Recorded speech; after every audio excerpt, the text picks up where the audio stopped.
Oi, como vai você? Espero que bem, de verdade. Bom, eu falei sobre o que reduz o preço de algum serviço ou produto, mas tão importante quanto o que eu expliquei é a inflação.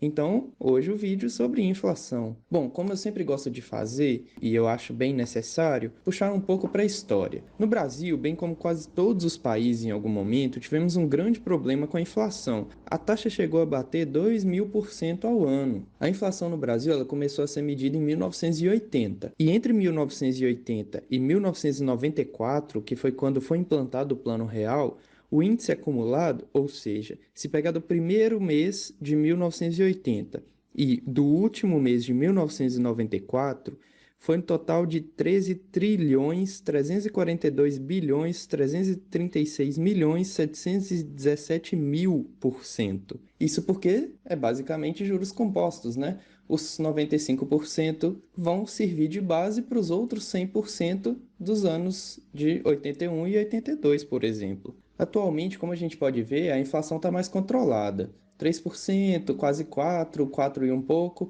e a previsão de 2020 é que seja algo em torno de 2%, semelhante à inflação de grandes economias do mundo.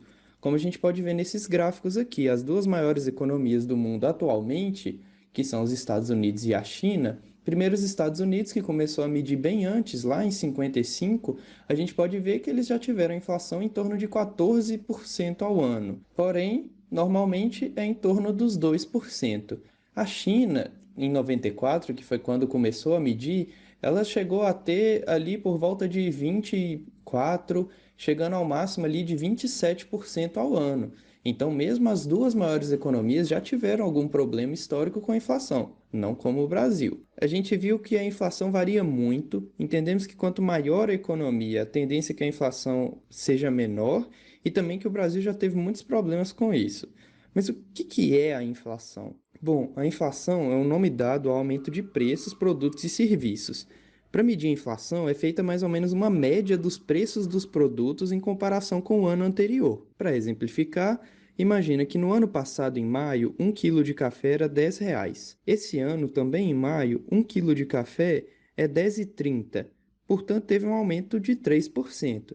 Mas imagina que todos os produtos aumentaram de preço essa mesma quantidade. Então, a inflação vai ser 3%. Só que é importante lembrar que o mais comum é que um produto aumente mais do que o outro. Por isso que é feita a média de itens básicos, como a cesta básica, questão de transporte, de habitação, que são necessárias para a vida, né? Então, a inflação atinge diretamente o nosso dia a dia. E caso não tenhamos reajuste de salário igual ou maior que esse índice, a gente vai acabar perdendo poder de compra. Importante lembrar que a inflação é medida pelo IBGE no Brasil, que é o Instituto Brasileiro de Geografia e Estatística. E, como eu falei, desde 1980 ela é divulgada como IPCA, que é Índice de Preços ao Consumidor Amplo, ou seja, a população no geral, não para as empresas que compram de empresas ou que compram no atacado. A gente entendeu que a inflação está diretamente ligada na nossa vida e no nosso poder de compra. Mas o que gera ela? Bom, aqui estão as principais causas. São os gastos públicos, seja aumentando o dinheiro em circulação ou retirando o dinheiro do mercado. E aí, para aumentar, pode ser liberar mais moeda no mercado, o que chamam de imprimir dinheiro, e reduzir o dinheiro em circulação pode ser, por exemplo, aumentando impostos. Os cartéis. Um cartel ocorre quando poucas empresas dominam completamente um setor e, em conjunto, combinam o controle do preço, fazendo o mercado deixar de ser regido pela concorrência e tendo que pagar um preço maior. O aumento dos custos de produção é importante a gente lembrar. Caso tenha um aumento, o preço do produto vai também aumentar como consequência, porque é necessário que a atividade econômica se mantenha lucrativa. Outra coisa é a produção baixa. Aí é importante lembrar do vídeo da questão da oferta e da procura, que se tem baixa produção, vai aumentar o preço. E a inércia. Aqui é interessante, o simples fato de no ano anterior ter inflação, já se acredita que no ano seguinte também vai ter. Então, tem um reajuste geral dos valores, seja do preço, seja do aluguel, seja do salário, e com base nisso, acaba que realmente gera a inflação, porque os preços vão aumentar. Então, aqui, os pilares do aumento de preço. Os gastos públicos, como eu falei, tem duas possibilidades. aumentar o dinheiro em circulação, e aí dei o exemplo de imprimir dinheiro. Imagina, nesse caso, a oferta vai continuar a mesma, aumentando a quantidade de moeda no mercado. Então, as pessoas vão ter mais poder aquisitivo, então a demanda vai acabar subindo. Pela lei da oferta e da demanda, algo que é muito procurado tem seu preço aumentado para chegar no ponto ideal da curva. Imagina, você vende água a R$ 2, e aí o governo doa R$ 1 milhão para todo mundo. Como todo mundo vai ter o poder de compra aumentado, você também vai acabar aumentando seu preço, para também chegar ao ponto ideal da curva da lei da oferta e da demanda. O governo também tem um certo controle quanto à inflação devido a um controle que ele tem na taxa de juros. Uma vez que se o governo aumentar a taxa de juros, a tendência da população é investir o dinheiro, tirando ele da circulação da compra de bens. Isso vai acabar reduzindo a inflação, porque a oferta vai continuar a mesma, porém a demanda vai diminuir. Quando a taxa de juros está baixa, a tendência do povo é de adquirir bem, porque se ele investir com base na taxa de juros, ele não vai ter tanta lucratividade. Então, adquire bens e acaba aumentando a demanda, o que consequentemente vai aumentar o preço. E aqui existe uma exceção que é como está sendo atualmente. É discutido, porém, a conclusão que se chega é que imprimir dinheiro ou reduzir taxa de juro não vai aumentar o consumo por causa desse fator externo, como a pandemia que a gente está vivendo. Outras situações que também têm esse fator externo reduzindo o consumo, vai se encaixar nisso. No caso de aumentar impostos, a produção e a prestação de serviço podem deixar de ser lucrativa. E aí, como eu expliquei, para manter a lucratividade e manter o negócio, os salários, as empresas vão acabar aumentando o preço. E aqui a semelhança com o aumento dos custos de produção é grande, pois por si só o aumento de imposto acaba aumentando o custo da produção e acaba regrando o aumento da mesma. Os cartéis, eles são teoricamente proibidos de existir, porém, em um setor onde poucas empresas atuam, existe a possibilidade que elas combinem aumentar o preço ou reduzir a produção.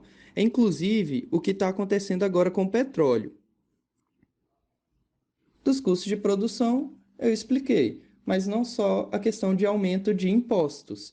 Por exemplo, a empresa que compra um insumo, ela produz aço, ela precisa comprar o minério, ou ela planta eucalipto, ela precisa comprar o insumo ali, que seja a muda, que seja o estimulante de crescimento. Então, qualquer coisa dessa que aumentar vai impactar no custo daquele produto e, consequentemente, no preço dele no mercado. A inércia é basicamente que todo mundo já tem certeza que vai ter inflação.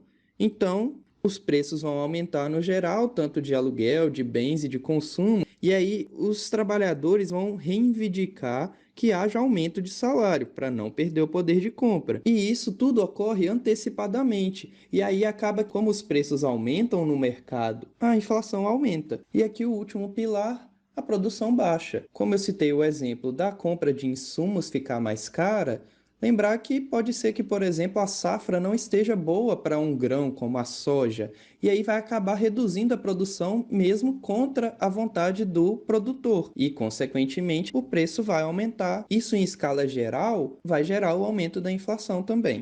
Outra coisa muito interessante sobre a inflação é que ela pode ser negativa, ou seja, os preços, no geral, caírem. Como esses exemplos aqui, a gente pode perceber que são principalmente países europeus, né? Que ali, base anual, em 2020, está menos 1,4% na Grécia, menos 1,2% na Eslovênia, que é o que a gente chama de deflação. E até parece uma boa ideia, porque realmente, no curto prazo, a gente vai pagar menos pelos produtos no geral, mas acaba que ela é negativa, por causa de duas coisas principais. Ela indica que o mercado está frio, ou seja, a oferta está continuando igual, só que a demanda está caindo e aí gerando a redução do preço, ou seja, o lucro no geral, devido ao baixo consumo, está baixo, e também porque ela implica a piora na economia, uma vez que a queda dos preços vai acabar levando perda de emprego, por exemplo, por causa que os lucros vão reduzir. Então, ela é tanto um indicador que a economia vai mal, tanto uma causa para a economia ir mal. E a inflação, ela tem qualidade? Bom, como eu disse, a deflação é um mau sinal e também uma causa. Mas também a inflação alta, estuda-se que é acima de 10%, ela é negativa no geral. Mas acaba que a inflação, por si só, ela pode ser necessária para movimentar a economia. Porque indicando que haverá aumento de remuneração, as pessoas podem ter um sentimento mais positivo quanto a comprar. Todo mundo fica feliz quando recebe um aumento de salário, né? Mesmo que muitas vezes não seja tão equivalente à taxa da inflação naquele ano. Porém, uma análise importante quando se fala de inflação é a seguinte: a inflação prejudica muito mais os mais pobres, principalmente aqueles que trabalham na informalidade. Porque os preços subirem, e como eu falei, a inflação é calculada nas coisas básicas, como a própria cesta básica, a pessoa mais pobre, ela não tem uma gordurinha ali para queimar. Ela geralmente gasta o salário todo dela para sobreviver. E aí, se os preços aumentam e, por exemplo, quem trabalha na informalidade muitas vezes não vai ter aumento no salário, a pessoa vai ter que ir deixando de ter algumas coisas. Como eu dei exemplo no primeiro vídeo, trocar a carne por ovo.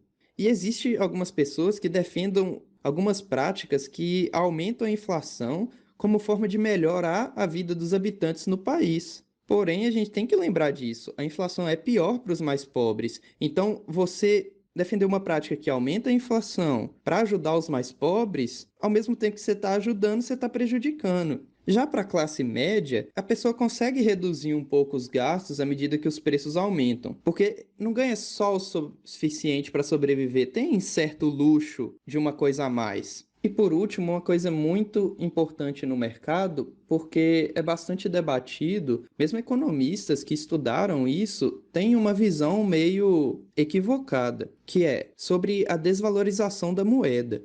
Porque a desvalorização da moeda ela acaba gerando a inflação. Atualmente, a gente está vivendo essa desvalorização do real. Em 4 meses, ele passou de R$ 4 para quase R$ 6. Se eu não me engano, foi a segunda moeda que mais desvalorizou perante ao dólar nesse ano. E aí, explicando por que que gera a inflação. Os produtos, no geral, são precificados em dólar. Caso a moeda, no nosso caso o real, caia muito de valor, os preços no mercado externo vão continuar da mesma forma, já que é em dólar. Mas no mercado interno, o mesmo preço anterior não condiz com o preço dolarizado. Então, o produtor teria mais lucro exportando, correto? Então, existem duas opções que acontecerão. Todos os produtos passarão a ser exportados, visando maior lucro, ou haverá aumento no preço interno para igualar o lucro que ele teria se exportar. E aí segue esse exemplo. O produtor de café, ele vende 1 quilo a US$ 1 no mercado externo e 1 quilo a R$ 4 no mercado interno. O dólar passou a valer R$ 6. Então, para ele não faz mais sentido vender no mercado interno, já que o lucro será R$ 2 menor por quilo. Então, para manter seu produto no mercado interno, tem esse aumento necessário de R$ 2, gerando a inflação. Então, hoje a gente aprendeu o que é inflação, o que aumenta ela, por que que ela é importante, sobre o histórico dela, e a gente está mais preparado para entender como o mercado no geral funciona, porque as políticas monetárias nos afetam diretamente, porque a inflação é medidas sobre as coisas do nosso dia a dia. Espero que tenha ajudado e, como eu sigo dizendo, cada vez mais próximos de entrarmos no mercado, uma vez que estamos entendendo cada vez melhor sobre ele. Então, muito obrigado por ficar até aqui. Se quiser se inscrever e indicar para alguém esse vídeo, ficarei muito grato. E até a próxima! Então é simplesmente vir na página do canal, clicar em inscrever-se, tocar no sininho, marcar todas e receberá todas as notificações dos vídeos que forem lançados de agora em diante.